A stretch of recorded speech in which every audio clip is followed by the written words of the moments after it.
Hello everyone, আজকে 16 September আর আজকে আমাদের অরন্ধন পুজো, তাই অরন্ধনের সমস্ত রকম ভাজাভুজি হয়। তো এখানে সব কিছু কেটে রেখেছে মা। তো এবার আস্তে আস্তে আমি একে একে সব ভাজাভুজিগুলো ভেজে নেবো, সব সবজিগুলো ভেজে নেবো। প্রথমে ডালটাকে ভেজে নিচ্ছি, যেহেতু মায়ের শরীর খারাপ, মা রান্না করবে না, তো মা আমায় বলে দিচ্ছিলো কেমন কী করতে হয়, তো আমি একে একে সব করছিলাম। এটা হলো কলাইয়ের ডাল। প্রথমে কলাইয়ের ডালটাকে আমরা ভেজে নেব, তারপর কড়াইয়ে তেল দিলাম, তারপরে একে একে প্রথমে পটল ভাজা দিলাম, এরপর একে একে সমস্ত সবজিগুলো ভেজে নেব। এই রান্নাটা আমার ঠাম্মাই করতো, যেহেতু ঠাম্মা 1.5 বছর হলো মারা গেছে। তো ঠাম্মা মারা যাওয়ার পর এই প্রথম আমাদের এই অরন্ধন পুজো হচ্ছে। তো আমি তার জন্য ঠিকমতো জানি না কী করতে হয় না হয়, তো মা বলে দিচ্ছিলো, আমি সব করছিলাম। আর আজকে আমার বার্থডেও আছে, কালকে রাতে বার্থডে সেলিব্রেট হয়েছে, যেহেতু দিদিজামাইবাবু আজকে থাকবে না, কাল রাতেই সেলিব্রেট করে নিয়েছে। তো এরপর যাব এগুলো রান্না করে বন্ধুদের সাথে সেলিব্রেট করতে। তো আমি একে একে সব ভেজে নিচ্ছি। এখানে ঝিঙে ভাজলাম, এর আগে কাঁকরোল ভাজলাম।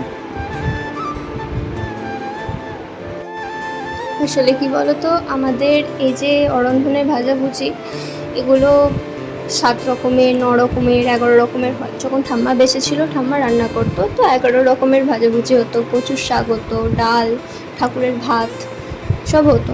কিন্তু যেহেতু ঠাম্মা নেই, তো এবারে কচুর শাক আর হবে না, 7 রকমের আজকে শুধু এই ভাজাগুলো হবে।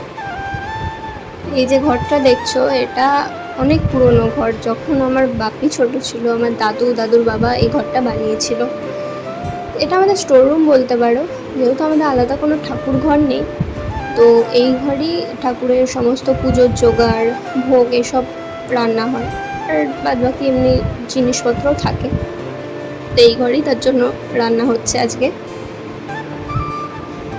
এই যে আমি সব একে একে ভেজে নিচ্ছি।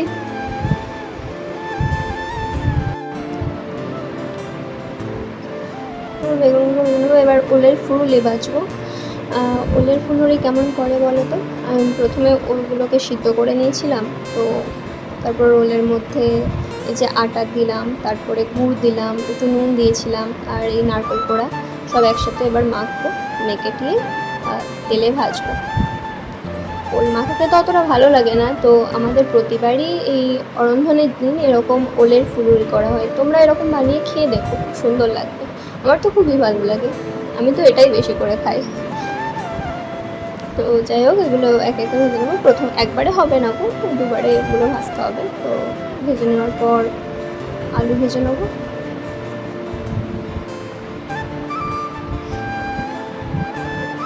আলুগুলো আগে থেকেই সিদ্ধ করে রেখেছিলাম, যেহেতু আমার এরপরে বেরোতে হবে, তারা আছে, তো তার জন্য সিদ্ধ করে রেখেছিলাম। এরপর একটু ভেজে নেবো।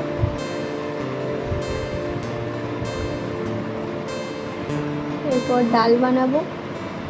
যে কলাইয়ের ডালটা যে আমি ভেজে রেখেছিলাম, সেই কলাইয়ের ডালটাই আমি গ্যাসে সিদ্ধ করে নিয়েছি।